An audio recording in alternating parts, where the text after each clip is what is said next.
అందరికీ ప్రభుత్వం బట్టి అందరికీ వందనాలు. దయచేసి దయచేసి గారు కూడా హృదయపూర్వక వందనాలు. నా పేరు నాతానేయుడు. ఇక్కడ ఉన్నంత నా కుటుంబం, నా ఫ్యామిలీ. నా సాక్ష్యం ఏంటంటే, రేపు 7 తారీఖు మా మమ్మీ చనిపోయిన రోజు 7 తారీఖు. కాబట్టి ఈ సమయం ఈ రోజు వచ్చిందని సాక్షి చెప్పాలనుకున్నాను. మా తల్లి హాస్పిటల్ అన్నీ తిరిగాము.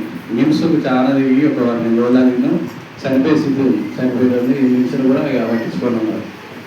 చాలా ప్రమాదకరం అయిపోయింది. పట్టించుకున్నారంటే ఏంది లాస్ట్కు మనకు తెలిసిన బంధువులే తీసుకుపోయి దేవుడు పట్టిస్తారని తీసుకోబడి అనగానే తెచ్చారంటే మా గొడవలు కూడా వద్దు, అక్కడికి వెళ్ళి పోతామో పోవద్దు, మన దేవుడు కాదు ఏం కాదు అని అప్పుడు అన్నప్పుడు మా తల్లి సరే తీసుకుపోయాం. వచ్చానంటే మేము మా నేను మా అక్క మా తీసుకుపోయాం. చర్చిలు వేసేసి 2 రోజులుగా ఉన్నాడు. మేము మళ్ళీ ఇక్కడి నుంచి ఊరికి వెళ్ళిపోయినాం. మళ్ళీ అక్కడ పండుగ ఉంటే పండుగ ఉంటే వెళ్ళిపోయాం. ఆ రోజు వెళ్ళిపోయినాము. మా తల్లి చర్చిలో ఉంది. ఇక దేవుని మాటలు ఏమున్నదో ఏం చేసినా తర్వాత 1 రోజు ఉన్నాడు. చర్చిలో చనిపోయింది అమ్మ.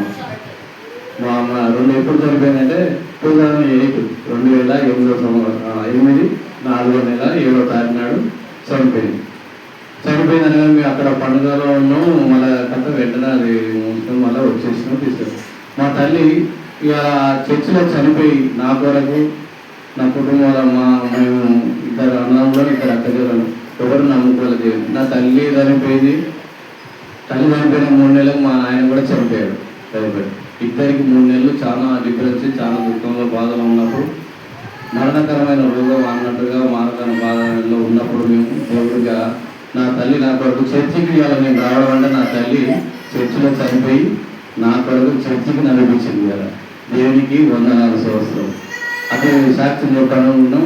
ఇప్పుడు నేను మరణిస్తే నా తల్లి దగ్గర లేదు, నా తల్లి తల్లి బాధపడతాను. కానీ ఒకనాడు ఇప్పుడు ఒక సేవకుడు చర్చలు చనిపోయింది. మరి దేన్ని నమ్ముకుందో తెలియదు, ఏం తెలియదు. కానీ చర్చలు చనిపోయింది కాబట్టి దేవుని రాజ్యంలో చేరుతుందని ఒక బ్రదర్ అను.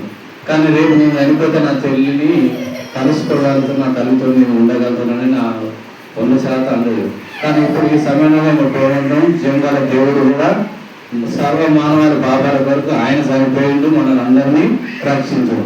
రేపు నేను మరణిస్తే నా తల్లిని చూస్తాను, నా దేవుడు కూడా నేను చూస్తానని నేను గొప్పగా నేను చెప్పగలను సాక్ష్యం.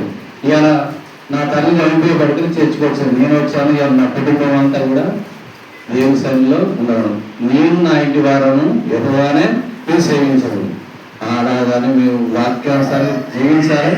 ఈ ఇంట్లో మేము నా కుటుంబం కూడా మేము ఒకనాడు మరణించడం మా తర్వాత అందరం మనం కలుసుకోవాలని నా తల్లి చేసిన త్యాగం మీకు ఈ దినాన నేను సాక్ష్యంగా చెప్పుకుంటున్నాం.